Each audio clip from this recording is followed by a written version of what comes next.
Hey guys, Adriano Torri here with Rexmont Real Estate for your Elevate Your Real Estate Business channel. Hey, so today we're gonna talk about the things that we tend to face when we're working with buyers for this second episode of Do You Know What You're Worth?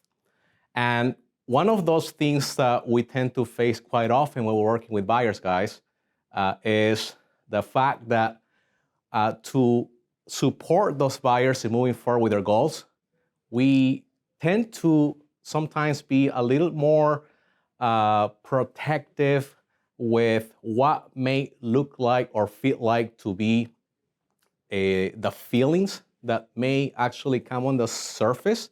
So we don't want to disappoint, or we don't want to get our clients to be discouraged, or we may even not want to make the clients, to a certain extent, forego of the entire purchase experience because they are not quite ready emotionally as to what would be or what that next step would look like.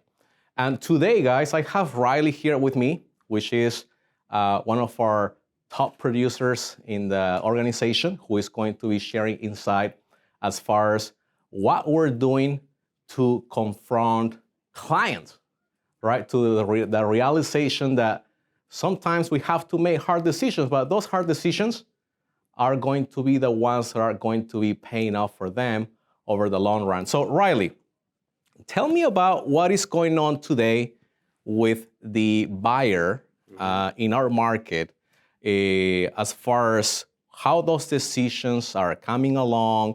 Are you finding those decisions to be difficult? What are the biggest fears and apprehensions that you're seeing from buyers right now? Yeah, well, a few of the major fears that I'm seeing with some of the buyers right now in our market is as we know, it's very competitive, or for those of you who aren't watching the Seattle housing market, it's absolutely absurd. It's honestly one of the hottest markets nationwide. Now, with that, some of the concerns with buyers are, am I buying in the right area? Is it a right time to buy? And should I be buying a house rather than renting? So with some of these concerns, it's really important that we're guiding them to the right decision by understanding why indeed they're actually purchasing a property and what that property means for their family. Is it a right size? And ultimately, is this an area that will make that client have success, not just in the short term, but over the long term as they progress, likely moving their families in there and building stability in that property? Okay, cool. So basically, there is a lot of insight and information that a buyer in this market needs to be familiar with before they make that decision. And even more so, now that we're seeing the sold prices being totally off the roof in terms of what they are in relation to the asking prices. We see in certain communities here that we serve in the east side, Bellevue, Kirkland, Bothell, and any others that are adjacent, where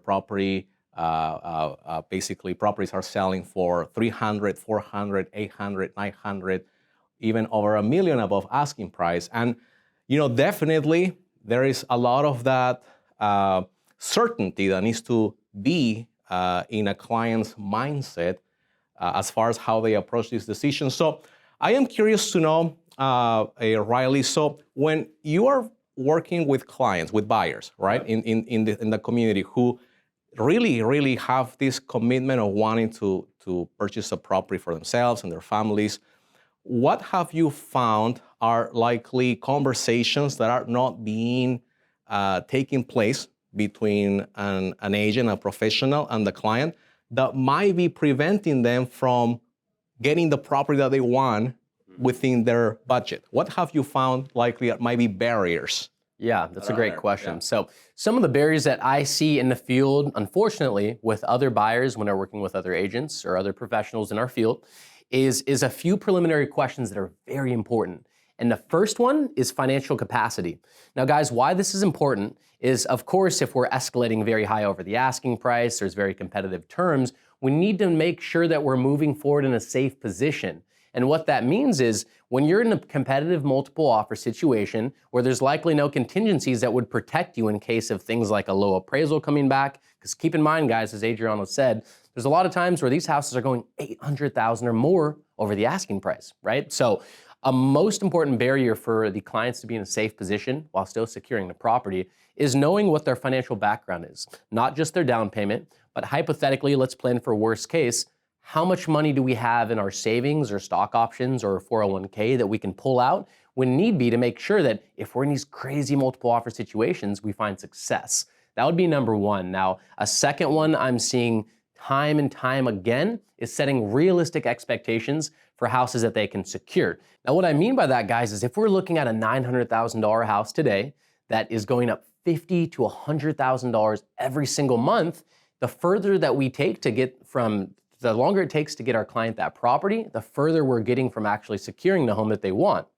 Now, guys, so let's talk about expectations, okay? So because expectations is the key element on getting a successful process out of the home purchase experience that the buyers will go through. And the key to the expectation, guys, even though in this process we're confronting the client, right? It starts with us. So what kind of things are we confronting that we haven't settled for ourselves yet? What things are we assuming out of the client, right, that is not being manifested yet by our understanding of what we know of their motivation? Sometimes we tend to assume outcomes of, okay, what if the client says this, or what if the client says that? What if the client ends up doing this, which in turn is going to actually put me in a very unfavorable position because I invested all this time and all this effort. And the last thing that I want is to actually offend the client that ultimately is going to run away with somebody else and do this process with somebody else. I might just discourage that client from the process altogether, right? And so 95%, guys, of the things that we assume never come to happen. And so it's important, guys, when we are confronting the clients, we first need to confront what are those things that likely are preventing us from really bringing leadership. Because at the end of the day, guys, leading a client is about leading them. It's about your leadership ability to bring a result for them. So having said this, expectations. So conversation, as Riley was mentioning earlier, understanding the financial capacity, understanding the client's motivation, what is really important to them in making this decision, right? And as we get to the core and the bottom of what is really moving them into making this decision, then we can formulate a strategy that is going to basically place them at a very favorable position. And rather than be scattering ourselves far into, for example, looking into communities that we feel that may potentially be communities that they will be happy about purchasing a property, you know, we know 2, 3, 4 months down the line that we should have just be focused on a very narrow area that ultimately would have been the area that it would have secured and likely saved them $300,000, $400,000, $500,000 in the process. Guys, now let's go ahead and go into a little role play here on the things that tend to be most common objections that we face there in these markets. And so, Riley, when we are working with buyers in this type of market, what are two of the most common objections that you get every now and then? I would definitely say the prices are too high and we're gonna wait. We've talked to our friends and we're just gonna hold off. We're gonna wait for now. Okay, so basically the prices are too high and we are going to wait because my friend told me that we need to actually hold down for a period of time. So guys, in this role play, we're going to be implementing a few techniques that will help us extract the client's concern, and it's also going to help us lead that client with power and strength. And we're talking about here the level shifting, the pace and leading, and also connecting the client with the think or feel questions. Okay, so Riley, I appreciate everything that you've done for me. We've gone out like a few times to see properties. We put like 2 or 3 offers. And I just know, for this one I really love, I just don't feel it. I just don't feel that I should be paying $500,000 above the asking price. Yeah, Adriano, and that's a very valid concern, right? As we're seeing home prices appreciate very well. Now, Adriano, I'm curious, based on our current market conditions and who we're competing against in these multiple offer situations, I'm curious to know, what do you think's most likely to happen based on what we're seeing today? Do you think that the amount of competition is likely to subside or continue? It's most likely going to continue. Right. And Adriano, I'm curious, if it does continue, do you think the prices will continue to go up or go down? Most likely will continue to go up. Got it. And so, Adriano, I completely understand your concern. If I was in your shoes, I'd feel the same way. The reality is, the longer we wait, the more that we're paying and the more that our family suffers on how much we're having to wait or ultimately pay more every month. So let's do this.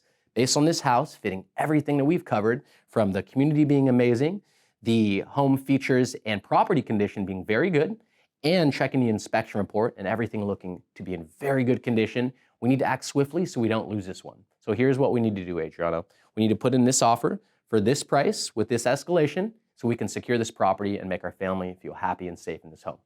Awesome, very good. Guys, so basically what you just watched there is Riley using strategically a conversational pattern that will help extract as much information as he could possibly do from the client, the objection likely that is getting on the way, and how to handle that objection by reassuring the client, right, that what they are doing is the right thing based on the pain factor that the client right now is experiencing, which in this case is, what would happen if I continue doing the same thing and not getting any results? I'm going to end up paying more for the home that I want. Okay, so that's number one. Okay, guys, so let's go ahead and go into the second most common objection, and that is, hey, I talked to my friends, I talked to my family, and they told me that I have to wait. So, Riley, look, I've been chatting with my friends, I've been chatting with my family, I've been chatting with a couple of colleagues, and they say that the market might basically downturn, right? And they told me to wait. Got it. And Adriano, that's a valid concern, right? It's a crazy market that we're experiencing as we've interacted over these last few months. Adriano, what I'm curious about when you're speaking with your colleagues and as you guys were kind of connecting on this topic is, I know you're working here at Amazon. Are you seeing growth in your specific sector, or are you seeing that likely these jobs are starting to slow down? I've seen that there is a lot of aggressiveness in the hiring, especially in these last few months. I've seen that there is more of my colleagues are now that are joining, that are expanding the teams. So they're still growing, is that correct? That's right, yes. Got it. And Adriano, that's the same thing I'm seeing with the other companies that are actually running our local economy here, like in addition to Amazon, Microsoft, and also Google. And Adriano, I'm curious, with us knowing that that's who we're competing against with, is these individuals who are very serious about securing a great home for not only them, but for their family. I'm curious to know what your thoughts are on if you think they are going to continue purchasing properties or maybe just start renting properties. I think that is going to continue on the purchasing end. Got it. So we're likely to continue on a purchasing end. And aside from the financials, Adriano, I'm curious, who are you purchasing this property for? Well, I'm doing this for my family. For your family. So likely we're probably looking for that stability where we have our children in the same school district and we're around colleagues and people we feel comfortable around, right? That is right. I want the best for them. Exactly. We need to make sure that it's the best for not only you, but for your family. And you guys deserve that. So Adriano, here's what we need to do. We found a great property. We've assessed everything that we needed to. We can go with X price, or we can go with X price with these terms. How would you like me to move forward? I would like to go with option A, with this price. Option A, correct. Awesome, great. Guys, so what you watch there is a tremendous amount of confidence and leadership when it comes to supporting the clients in making that decision, which it starts on acknowledging their concerns, moves into what you saw there, level shifting into what is the objection, digging further into the client's environment so that they are able to see for themselves what is actually happening versus the things that they may be assuming happening based on the comments or the feedback that they are getting out of their environment, and how now Riley is connecting those dots with what's ultimately important to that buyer, which is the connection that this process brings into bringing home the goal, which is securing a good a property for for this buyer, right? Good. Hey guys, so I hope you found this helpful. Check us out at rexmontrealestate.com. There is a link that is right below this video. Stay tuned for our next episode on Do You Know What You're Worth? And I'll plan on seeing you soon.